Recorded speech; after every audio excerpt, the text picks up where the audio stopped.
ጋይስ እስኪ ላሳያችሁ ምቾት እንዴት እንደሆነ። ምቾት ምን እንደሚመስል እኔ ላሳያችሁ። እስካሁን ምቾትን አላያችሁት። ምቾት ማለት በዓል ሲደርስ ምን እንደሆነ ታውቃላችሁ? ምቾት ማለት ይሄ ነው ብራዘር። ጠላ እያረክ ራስህን ሶፋ ላይ ዘርግተህ አመቻቸት ነው ብራዘር። ይሄው ጠላው ቀርቧል። ምን አባቱ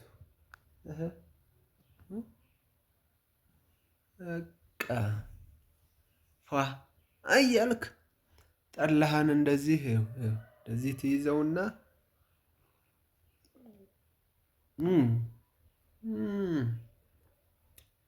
ቲዝ ጉድ ቲዝ ቬሪ ጉድ።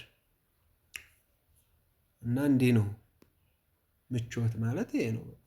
ሌላ ምን ያስፈልግ? ውስኪ ብላክ ሌቭል ምናምን ፈረንጅ ስለጠመቀው እንጂ ከዚህ ጠላ አይበልጥም። ቲዝ ውስኪ